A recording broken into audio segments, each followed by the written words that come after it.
Welcome to this video. মই সাইকুল আমিন মণ্ডল সকলকে স্বাগতম জানাইছো। আজিৰ ভিডিঅ'টোত আমি ক্লাছ 10 জেনেৰেল সায়েন্সৰ চেপ্টাৰ 7 নিয়ন্ত্ৰণ আৰু সমন্বয় কন্ট্ৰোল এণ্ড কোঅৰ্ডিনেশ্যন এই চেপ্টাৰৰ কিছুমান ইম্পৰ্টেণ্ট এমচিকিউ আমি আলোচনা কৰিম।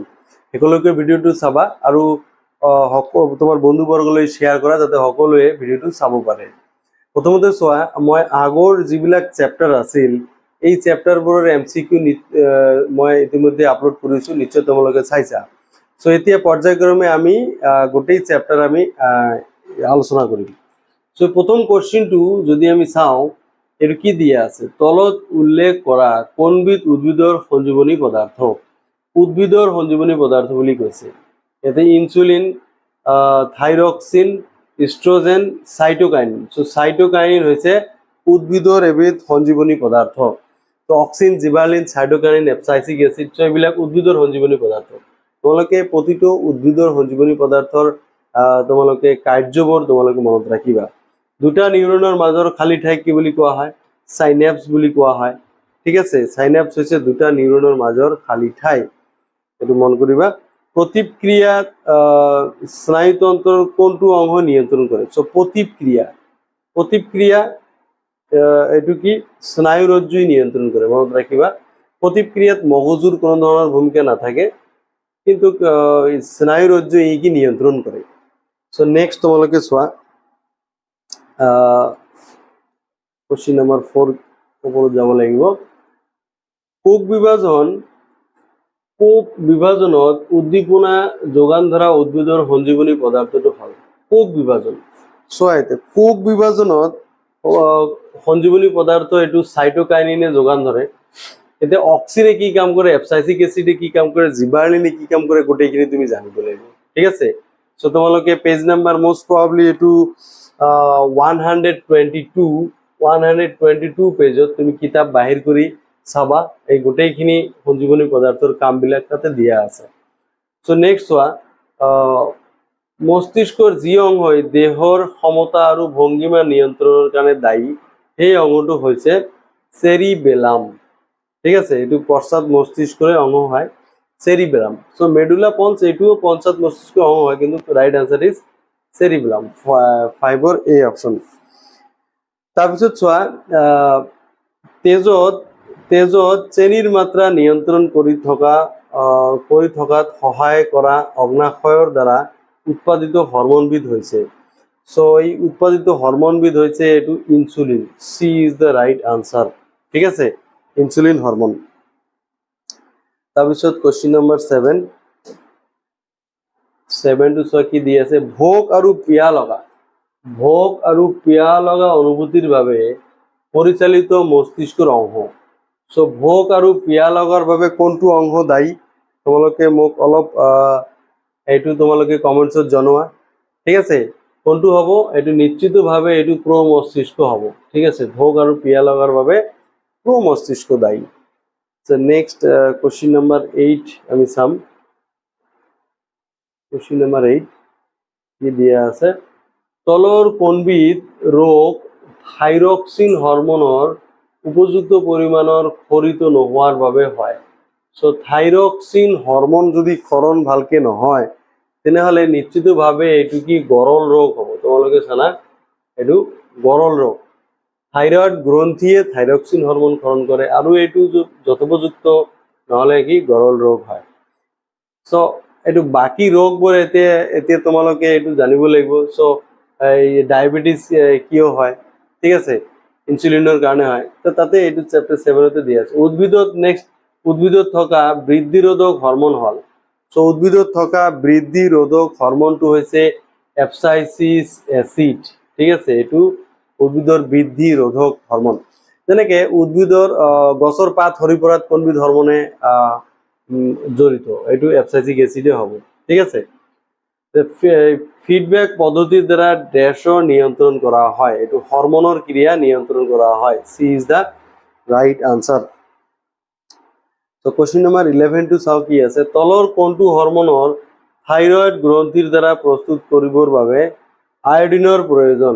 সো আয়োডিনৰ প্ৰয়োজন থাইৰয়েড গ্ৰন্থিৰ দ্বাৰা এইটো এইটো right answer insulin adrenaline thyroxine so thyroxine is the right answer thyroid গ্ৰন্থিয়ে থাইৰক্সিন হৰমোন নিঃসৰণ কৰে আৰু যিটো আয়োডিনৰ পৰিমাণ নিয়ন্ত্ৰণ কৰি ৰাখে ঠিক আছে আৰু যাৰ অভাৱত কি গৰল ৰোগ হয় কথা আমি পালো এই যে গৰল ৰোগ ঠিক আছে এইটো মন কৰিবা নেক্সট তোমালোকে চোৱা কোশ্চিন নাম্বাৰ 12 কোশ্চিন নাম্বাৰ 12 টো কি আছে এটা সাইনেপস হৈছে সংযোগী পথ এইটো সাইনেপস হৈছে সংযোগী পথ এইটো কি দেহকোষ আৰু স্নায়ু প্ৰবৰ্ধৰ মাজত একেটা কোষৰ একশন ন দুটা নিকটৱৰ্তী কোষৰ ডেনড্ৰাইট এইটোও নহয় এটা স্নায়ু কোষৰ একশন আৰু ইয়াৰ নিকটৱৰ্তী কোষৰ dendrite so D is the right answer so সাইনেপসে কি এটা স্নায়ু কোষৰ যেটো একশন আছে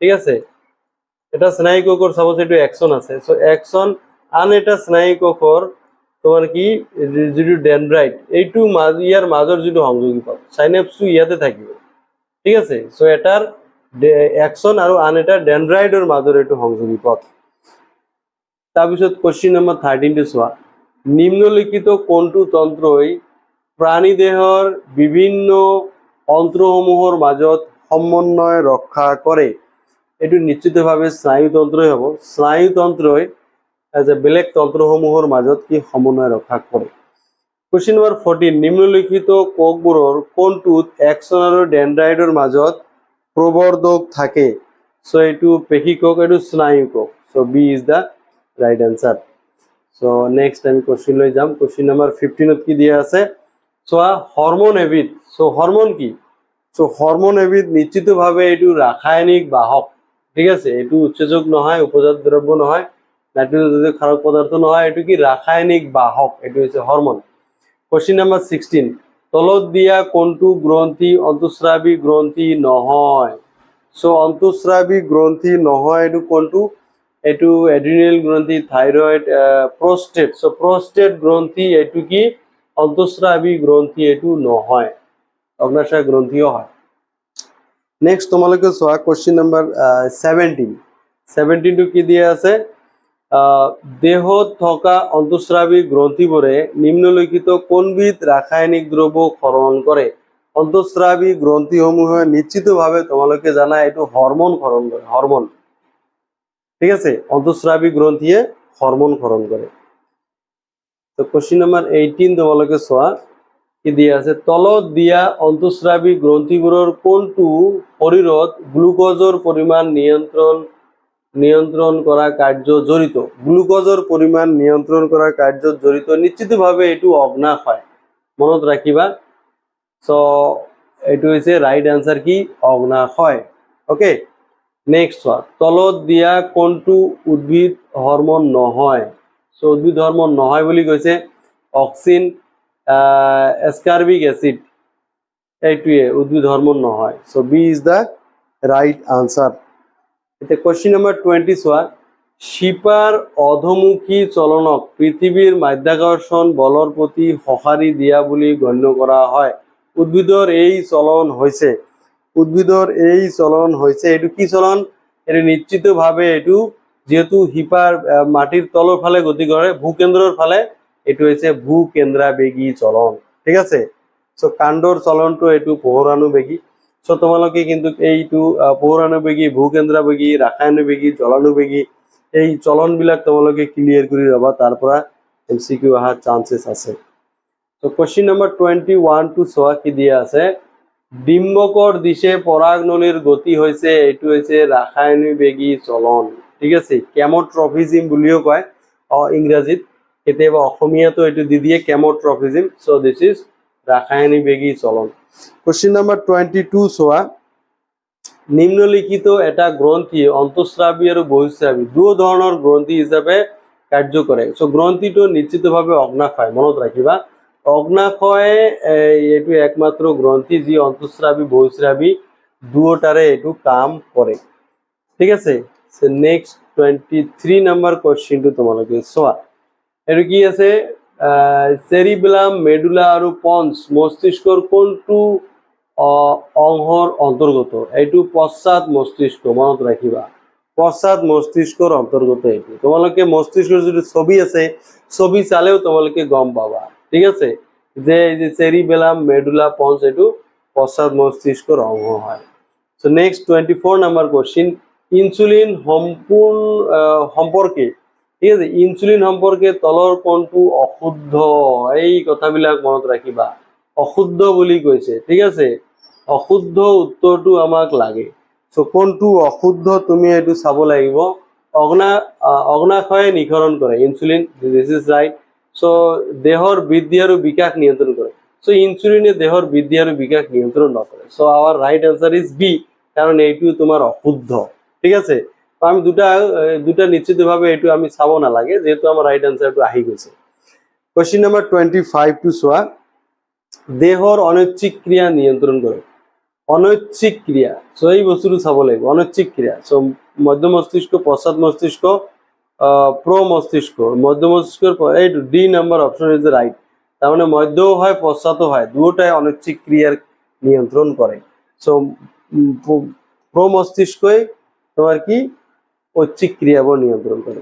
কোশ্চিন নাম্বাৰ 27 নাম্বাৰটো চোৱা কি দিয়া আছে, সকলো ঐচ্ছিক ক্রিয়া নিয়ন্ত্রণ করে, এইটো কি সকলো ঐচ্ছিক ক্রিয়া নিয়ন্ত্রণ করে, এইটো কি সেরিব্রাম। সেরিব্রাম এইটো পশ্চাৎ মস্তিষ্কৰ এইটো প্ৰধান অংশ, ঠিক আছে। পশ্চাৎ মস্তিষ্ক বুলি দিয়া নাই, কিন্তু সেরিব্রাম বুলি দিছে। Cerebrum is the right answer. পশ্চাৎ প্রো মস্তিষ্ক, সরি, প্রো মস্তিষ্কর প্রধান অঙ্গ হয়েছে সেরিব্রাম, ঠিক আছে। সো প্রো মস্তিষ্ক থাকলেও হবো, নাইবা সেরিব্রাম দিলেও হবো, এটি ঐচ্ছিক ক্ৰিয়াবোৰ। আচ্ছা, হৃদয় স্পন্দন, শ্বাস প্রশ্বাস, রক্তচাপ, লালটি, ক্ষরণ আদি অনৈচ্ছিক ক্রিয়া। সো এই অনৈচ্ছিক ক্রিয়া নিয়ন্ত্রণ করে নিশ্চিতভাবে এটু পশ্চাৎ মস্তিষ্ক হয়, ঠিক আছে। এটু তোমার পশ্চাৎ মস্তিষ্ক হয়, কিন্তু পশ্চাৎ মস্তিষ্কের একটা অংশ আছে, এটু মেডুলা, এই মেডুলায় এই কামবোৰ নিয়ন্ত্রণ করে। সো পশ্চাৎ মস্তিষ্ক অংশ তোমার পঞ্চ হয়, তোমার এই সেরিবেলামও হয়। সেরিবেলামে তোমার ক্ষমতা রক্ষা করে, যেনেকে সাইকেল চলোৱা, কলম ধরা, এইবিলাক কাম সেরিবেলামে করে। কিন্তু এই হৃদয় স্পন্দন, শ্বাস প্রশ্বাস, রক্তচাপ এইটো কি এই পশ্চাৎ মস্তিষ্কৰ এই মেডুলা অংশই এইটো কৰে, এইটো মনত ৰাখিবা। নেক্সট তোমালোকে চোৱা, কোশ্চিন নাম্বাৰ 28 কি আছে, মানুহৰ জীৱন প্ৰক্ৰিয়াসমূহ সমন্বয় আৰু নিয়ন্ত্ৰণ কৰে। মানুহৰ জীৱন প্ৰক্ৰিয়াসমূহক সমন্বয় আৰু নিয়ন্ত্ৰণ কোনে কৰে? এইটো প্ৰজনন তন্ত্ৰ, অন্তঃস্ৰাৱী তন্ত্ৰ, শ্বসন তন্ত্ৰ, স্নায়ুতন্ত্ৰ, পাচন তন্ত্ৰ, অন্তঃস্ৰাৱী তন্ত্ৰ, স্নায়ুতন্ত্ৰ আৰু অন্তঃস্ৰাৱী তন্ত্ৰ। So D is the right answer, ঠিক আছে, ঠিক আছে। এইটো তোমাৰ স্নায়ুতন্ত্ৰ আৰু অন্তঃস্ৰাৱী তন্ত্ৰ, এই দুটা তন্ত্ৰ। নেক্সট তোমালোকে চোৱা, কোশ্চিন নাম্বাৰ 29 কি দিয়া আছে। 29ত এগৰাকী চিকিৎসকে এগৰাকী ব্যক্তিক ইনসুলিনৰ বেজি দিবলৈ কেতিয়া পৰামৰ্শ দিয়ে? সো কেতিয়া পৰামৰ্শ দিয়ে, তুমি যদি অপশন কেইটা তুমি ভালকে চোৱা, যেতিয়া ব্যক্তিগৰাকীৰ ৰক্তচাপ বৃদ্ধি হয়, এইটো হ'ব নোৱাৰে, ঠিক আছে। যেতিয়া ব্যক্তিগৰাকীৰ হৃদয় স্পন্দন বাঢ়ি যায়, এইটোও হ'ব নোৱাৰে। যেতিয়া ব্যক্তিগৰাকী তেজৰ শৰ্কৰাৰ পৰিমাণ বৃদ্ধি হয়, এইটো this is right. So glucose যদি বাঢ়ি যায়, তেনেহ'লে ইনসুলিনৰ বেজি দিবলৈ এইটো কোৱা হয়। সো এনেকে তোমালোকে অলপ কনসেপ্টটো জানিলে ক্লিয়াৰ হ'ব। কোশ্চিন নাম্বাৰ 30 তুমি চোৱা, বাওনা হওয়ার কারণ হয়েছে। সো বাওনা কিয় হয়? সো বাওনা নিশ্চিতভাবে এটা হরমোনের কারণে হয়। এটু চোৱা, থাইরক্সিন হরমোন এটু নহয়, দেহ বর্ধনকারী হরমোন এটু নহয়। সো বর্ধনকারী হরমোন বাড়ি গলে এটু নহব, দেহ বর্ধনকারী হরমোন কমি গলে। So this is the right answer, ঠিক আছে। বাওনা হয়, দেহ বর্ধনকারী হরমোন যদি কমি যায়, ঠিক আছে, কমি গলেহে তোমার এইটো বাওনা বেমার হব। এইটো C is the right answer. So নিম্নলিখিত কোনটো ক্রম প্রতিধ্বনির শুদ্ধ, এইটো শুদ্ধ ক্রম বুলি কৈছে, প্রতিধ্বনু। সো প্রতিধ্বনুর এইটো শুদ্ধ ক্রমটো তোমালোকে চাব লাগিব। প্রথমতে গ্রাহক, সো গ্রাহক গ্রাহক গ্রাহক গ্রাহক। সো গ্রাহক আৰু সংজ্ঞাবাহী নিউৰন, এইটো পেশিকক আছে, এইটো নহব। আজ্ঞাবাহী নিউৰন, এইটো নহব। স্নায়ুৰজ্জু নহব। এইটো গ্ৰাহকৰ পিছত সংজ্ঞাবাহী neuron. So D is the right answer. আমি দুটা মিলালে আমি গম পাই গলো। সো গ্ৰাহকৰ পিছত সংজ্ঞাবাহী নিউৰন, তাৰপিছত স্নায়ুৰজ্জু, তাৰপিছত আজ্ঞাবাহী নিউৰন, তাৰপিছত পেশীত আহিব, ঠিক আছে। এই ক্ৰমটো তোমালোকে মনত ৰাখিবা, ভেরি ইজি।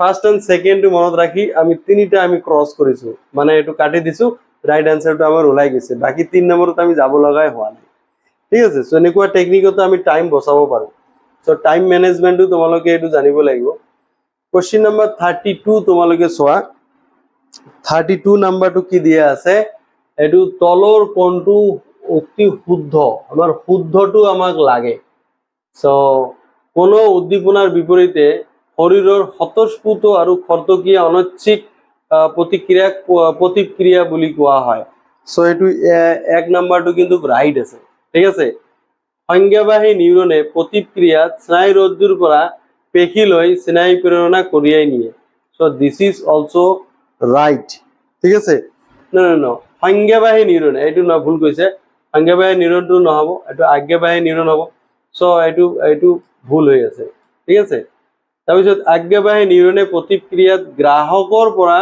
স্নায়ুৰজ্জুলৈ স্নায়ু প্ৰেৰণা কঢ়িয়াই নিয়ে সো দিস ইজ অলসো ৰং প্ৰতিক্ৰিয়াত গ্ৰাহকৰ পৰা কাৰ্যকৰী অংগই পেশীলৈ স্নায়ু প্ৰেৰণা প্ৰবাহৰ পথক প্ৰতিধ্বনি বুলি কোৱা হয় প্ৰতিক্ৰিয়াত কি গ্ৰাহক অংগৰ পৰা কাৰ্যকৰী পেশী অংগ মানে পেশীলৈ স্নায়ু প্ৰেৰণা প্ৰবাহৰ যিটো পথ তাকে প্ৰতিধ্বনি বুলি কোৱা হয় so 4 is the right answer so 1 আৰু 4 কত আছে 1 আৰু 4 so this is the right answer C okay C option is the right answer অলপ জটিল টাইপের কোশ্চেন এইটো টাইম বেশি লাগে তোমালোকে অলপ ভালকে পঢ়ি চালে নিশ্চিতভাৱে ৰাইট আনসাৰটো পাই যাবা নেক্সট তোমালোকে 33 নাম্বাৰ যেটো কোশ্চেন কি দি আছে নিম্নলিখিত কোন দুবিধ কলাৰ দ্বাৰা প্ৰাণীৰ দেহ নিয়ন্ত্ৰণ আৰু সমন্বয় কাৰ্য সমাধা হয় স্নায়ু কলা আৰু পেশী কলা this is the right answer ঠিক আছে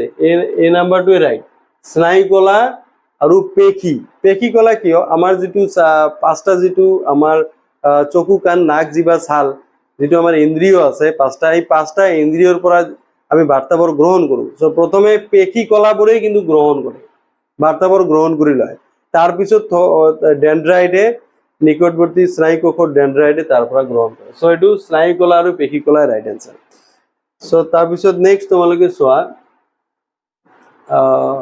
34 নাম্বাৰ যেটো কোশ্চেন ঘ্ৰাণ সংগ্ৰাহী থাকে সো ঘ্ৰাণ সংগ্ৰাহী কাৰ থাকিব ঘ্ৰাণ সংগ্ৰাহী এটো নাকৰ থাকিব নাকেহে গন্ধ নাকৰ দ্বাৰা লওঁ সো ঘ্ৰাণ সংগ্ৰাহী এটো নাকত থাকে সো মস্তিষ্কটো হোমাই থাকে মস্তিষ্কটো কত হোমাই থাকে নিশ্চিতভাৱে মস্তিষ্কটো কৰটিৰ টান আৱৰণৰ ভিতৰত হোমাই থাকে ঠিক আছে যেটো আমাৰ ওপৰৰ যেটো এটো কৰটি সো ইয়াৰ টান আৱৰণৰ ভিতৰত এটো হোমাই থাকে সো উদ্ভিদ কোষৰ আকাৰ ডাঙৰ আৰু দীঘল হোৱাত সহায় কৰা হৰমোনটো হল তো জিবাৰেলিন এটো cytokinin so cytokinin is the right answer উদ্ভিদৰ কোষৰ আকাৰ ডাঙৰ দীঘল হোৱাত কি কৰে ই সহায় কৰে